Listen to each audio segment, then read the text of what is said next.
Sabotage and discovery. The vastness of space stretched endlessly around the UNEV horizon, humanity's most advanced research vessel. Commander Elena Reyes stood at the observation deck, her dark eyes reflecting the distant stars as she contemplated their mission to explore the uncharted Cygnus expanse. 6 months into their journey, they had already cataloged dozens of new exoplanets and made first contact with 2 previously unknown sentient species. The diplomatic exchanges had been cautious but promising. "Commander, you need to see this." The voice of Dr. Aiden Chen, the ship's chief science officer, crackled through her comm unit, tension evident in his usually calm demeanor. Elena found Aiden in the main laboratory, surrounded by holographic displays showing cascading system failures throughout the ship. His face was pale, illuminated by the red warning lights. "It started in the quantum propulsion systems," he explained, fingers dancing across the interface. "Then spread to life support, communications, power distribution, everything. At first I thought it was a cascade failure, but look at this." He enlarged a microscopic image of what appeared to be a metallic speck embedded in a circuit panel. "What am I looking at?" Elena asked, leaning closer. "Nanotechnology. Highly advanced, and definitely not ours." Aiden's voice dropped. "We've been sabotaged, Commander." Elena's blood ran cold. The implications were staggering. "How bad?" "Bad enough that we have maybe 72 hours of life support remaining. Communication systems are completely offline. We can't call for help." He paused. "And we're drifting into an asteroid field with no propulsion or navigation." Elena activated the ship-wide comm. "All senior staff to the command center immediately." 20 minutes later, the 7 department heads gathered around the central table. Chief Engineer Malik Rahman looked like he hadn't slept in days, his usually immaculate uniform rumpled and stained with coolant fluid. "The sabotage is unlike anything I've ever seen," Malik reported. "These nanobots are systematically disabling our systems in a precise sequence. They're not just destroying. They're transforming our technology, redirecting power, rewriting our computer systems." "Can we stop them?"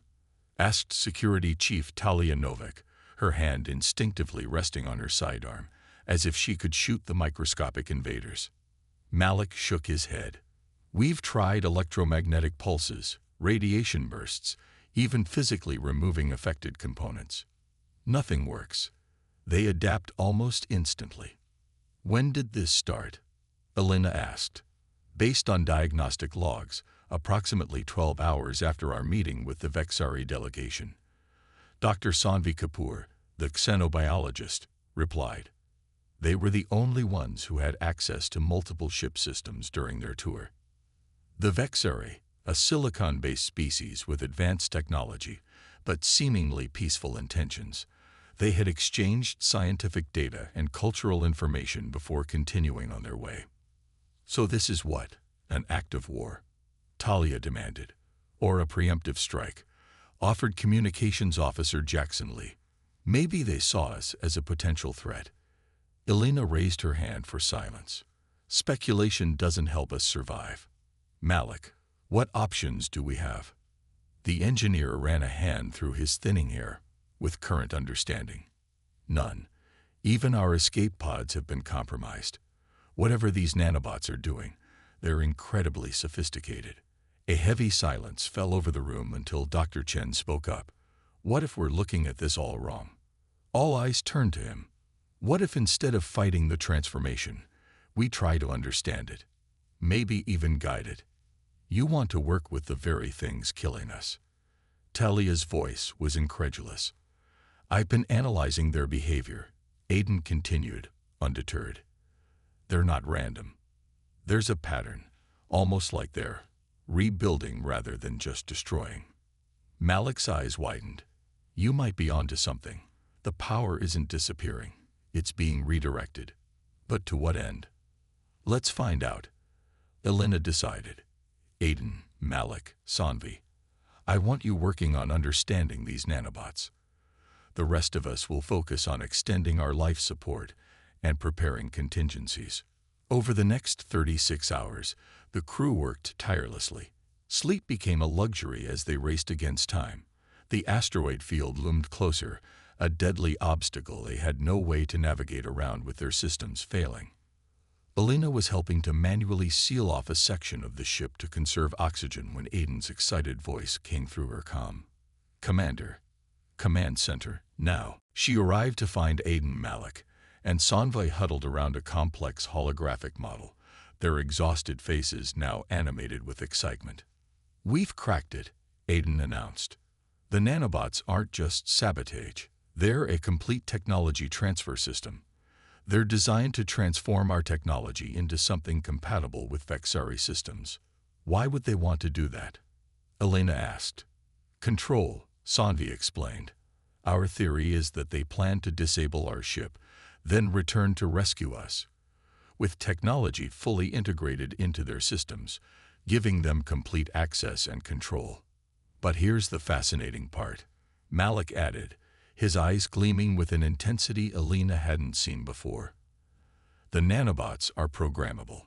They respond to specific command frequencies. With the right input, we might be able to redirect them." "Redirect them to do what?" Elena asked, hardly daring to hope. "Anything we want," Malik whispered. "These nanobots contain the entirety of Vexari technological knowledge, centuries beyond our own development. If we can control them instead of letting them control us, we could not only save the ship," Aiden finished, "we could transform it into something far beyond its original capabilities." Elena studied their faces, looking for any sign of desperation-induced delusion. Finding none, she made her decision. "What do you need?" "Time and power," Malik answered immediately. "We need to reroute all remaining power to the quantum lab and the main computer core. That means shutting down life support in 60% of the ship," Talia objected. "We're all going to die anyway if this doesn't work," Elena pointed out. "Do it." The crew consolidated into the remaining sections with functional life support. Hours ticked by as Aiden, Malik, and Sanvi worked feverishly to crack the nanobot command codes. The oxygen grew thinner. The asteroid field appeared on their remaining sensors, now just hours away. Elena was helping distribute emergency rations when Malik's voice, ragged with exhaustion but triumphant, echoed through the ship. "We've got it. Command center, everyone." The senior staff gathered once more. On the main screen, streams of alien code flickered and transformed into recognizable patterns. "We've rewritten the base programming," Aiden explained. "Instead of converting our technology to be controlled by Vexari systems, the nanobots will now enhance our existing technology using Vexari knowledge." "Will it be enough to save us from the asteroids?" Elena asked, eyeing the tactical display where the deadly field of space rocks grew ever larger. Malik's smile was answer enough. "Commander, if this works, asteroids will be the least of our concerns." "Then do it," Elena ordered. Malik took a deep breath and pressed his palm against the interface, initiating transformation sequence now. For a moment, nothing happened. Then, a deep vibration began to pulse through the ship. Lights flickered, dimmed, and then blazed with renewed brilliance. Dormant consoles sprang to life, displaying information in configurations no one had seen before. "Power systems operating at 300% of previous capacity," reported Jackson in disbelief. "Hull integrity being reinforced at the molecular level," added Talia, staring at her security readouts. "The computer system is evolving," whispered Aiden. "It's integrating the Vexari knowledge base with our own, creating something entirely new." Elena felt the ship come alive around them as the transformation spread from system to system. The vibration stabilized into a steady, powerful hum, the sound of technology far beyond what humans had ever created. "Propulsion systems online," announced Malik. "But they're not like anything we've had before. If these readings are correct, we now have the capability for near-instantaneous facial displacement." "In English, please," Elena requested. Malik looked up, his eyes wide with wonder. "We can teleport, Commander. The entire ship." As the transformation completed its first phase, the crew of the Horizon stood in awe of what human determination had accomplished. They had not merely survived, they had evolved. And somewhere in space, a Vexeri salvage vessel was approaching, expecting to find a disabled ship and a desperate crew ripe for subjugation. They were about to receive the surprise of their civilization, human ingenuity unleashed. The Horizon hummed with power unlike anything its crew had ever experienced. Consoles displayed information in new, intuitive interfaces that seemed to anticipate the crew's needs before they even formulated their questions. The ship's hull, once standard titanium carbon composite, now shimmered with a molecular lattice that constantly adapted to external conditions. In the command center, Elena watched as her crew worked with growing confidence at stations that had transformed before their eyes. The learning curve was steep, but the new systems seemed designed to be intuitive. Perhaps most remarkably, the air was crisp and clean despite life support, having been on the verge of failure just hours earlier. "Status report," she requested. "Hull regeneration at 87% and climbing," Talia reported from security. The nanobots have integrated into the structure itself, continuously repairing and enhancing. "Propulsion systems fully operational," added Malik. "The spatial displacement drive, what I'm calling the jump drive for simplicity, is ready for testing. We've also got conventional engines operating at efficiency levels I can't even measure with our old parameters." Communications. Elena turned to Jackson. "Beyond anything we could have imagined," he replied, voice filled with wonder. "We're not just picking up standard transmissions anymore. We're detecting quantum entanglement signals, subspace frequencies. I think we could communicate instantaneously across the entire galaxy if we wanted to." Dr. Sanvi Kapoor approached with a medical scanner that looked nothing like the device she carried 2 days ago. "The nanobots have entered our medical systems as well. Our medbay can now treat conditions we previously considered untreatable. And," she hesitated, "they've begun integrating with the crew." Elena stiffened. "Explain." "Nothing sinister," Sanvi reassured quickly. "They're forming a symbiotic interface with our neural pathways, enhancing our ability to interact with the ship's systems. It's completely non-invasive and appears to be beneficial." "I can confirm that," Aiden added. "I'm processing complex quantum calculations that would have taken our most powerful computers weeks to solve, and I'm doing it intuitively. It's like the ship has become an extension of our collective consciousness." Elena absorbed this information, aware that they had crossed a threshold from which there was no return. Humanity had just taken an evolutionary leap forward, forced by necessity and achieved through ingenuity. "Commander," Jackson interrupted her thoughts, "I'm detecting a vessel approaching at high speed. Configuration matches Vexeri design." "Right on schedule," Elena murmured. "They've come to collect their prize." "Tactical analysis suggests it's a salvage vessel with moderate defensive capabilities," Talia reported.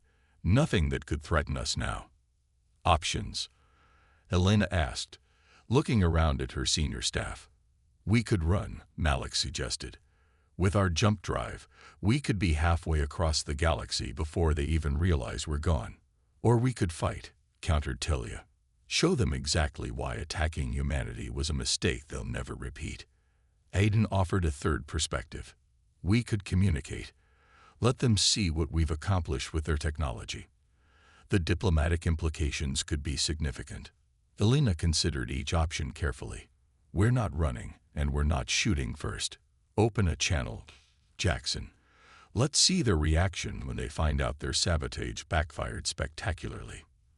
The main view screen shimmered and resolved into the image of a Vexeri commander. The silicon-based being's crystalline features registered visible shock at seeing a fully functioning bridge crew rather than a dying ship. "This is Commander Elena Reyes of the UNEV Horizon," Elena began, standing tall. "I believe you were expecting to find us in a different condition."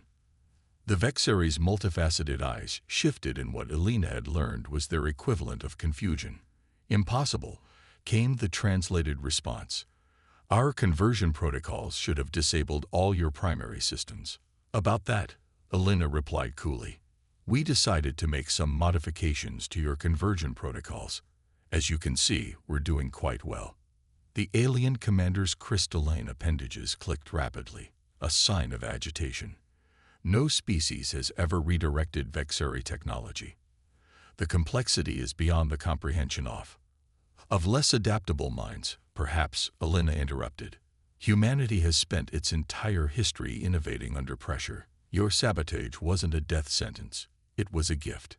As if to emphasize her point, the ship's automated defense systems, now enhanced beyond recognition, deployed a network of energy fields around the horizon, visible as a shimmering lattice of light.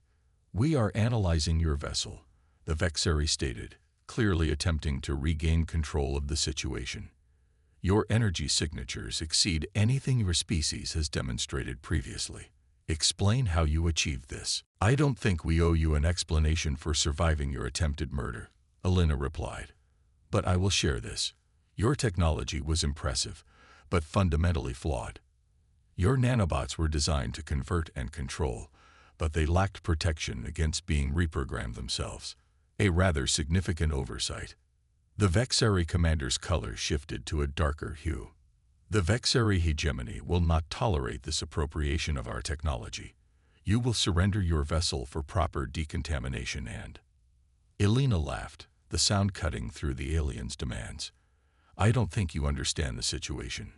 We're not surrendering anything. In fact, we've already transmitted the details of your attempted sabotage and our solution to Earth Command.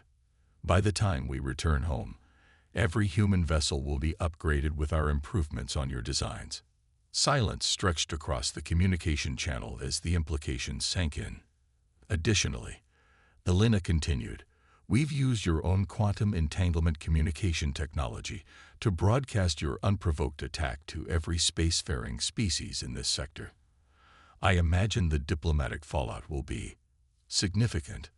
The Vexari commander's crystalline features fragmented in what humans had learned was an expression of extreme distress. This is an act of war. No, Elena corrected firmly. This was self-defense following your act of war. But it doesn't have to escalate further. She softened her tone slightly. Humanity has always preferred cooperation to conflict. We would be open to establishing legitimate diplomatic relations as equals, not as targets for subjugation. The aliens seemed taken aback by this offer. You would still consider peaceful relations after our actions. We would consider it, Elena confirmed. But first, we need to understand why you attacked us in the first place. The Vexari commander hesitated before responding. The hegemony's predictive models indicated that humanity would surpass our technological development within 3 of your generations. Your adaptability was deemed concerning. So you decided to eliminate us as a potential future threat. Elena concluded. How's that working out for you? For the first time, the alien's translated voice carried what might have been grudging respect. Not as anticipated. Here's what's going to happen, Elena stated, her voice leaving no room for negotiation. You're going to return to your hegemony with a message. Humanity is open to peaceful coexistence and exchange, but we will not tolerate aggression. Any future attacks will be met with a response that your predictive models cannot even begin to calculate. To demonstrate her point, Elena nodded to Malik. The engineer pressed a sequence on his console, and the horizon briefly phased out of conventional space before reappearing behind the Vexari vessel. That was a fraction of our new capabilities, Elena informed the visibly shaken alien commander. Do we understand each other? The Vexari's crystalline appendages moved in what the crew recognized as a gesture of affirmation. Your message will be delivered. Excellent. Safe journey home. Elena signaled Jackson to cut the transmission. As the view screen returned to showing the stars, the command center erupted in cheers and relieved laughter. Elena allowed herself a moment to share in their triumph before raising her hand for attention. This isn't just a victory for the horizon, she said once quiet had returned. This is a pivotal moment for all of humanity.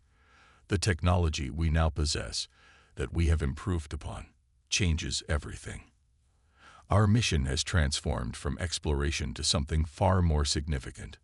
We're bringing home the future, Aiden stated simply. Elena nodded, and we need to consider carefully what that means. The power we now control could be used to defend, to explore, to heal, or to dominate.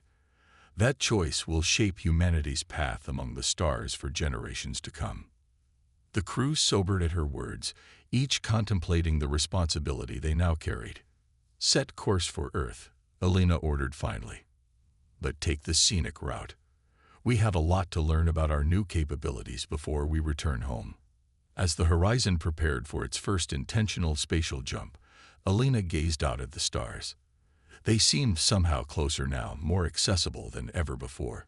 Humanity had been pushed to the brink of extinction and had responded by evolving beyond their would-be destroyer's comprehension. It was, Elena reflected, the most human response possible.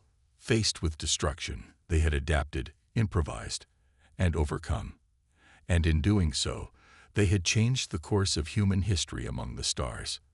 The horizon disappeared in a flash of light, leaving behind only the lingering message that resonated across the galaxy. Humanity would not be underestimated again.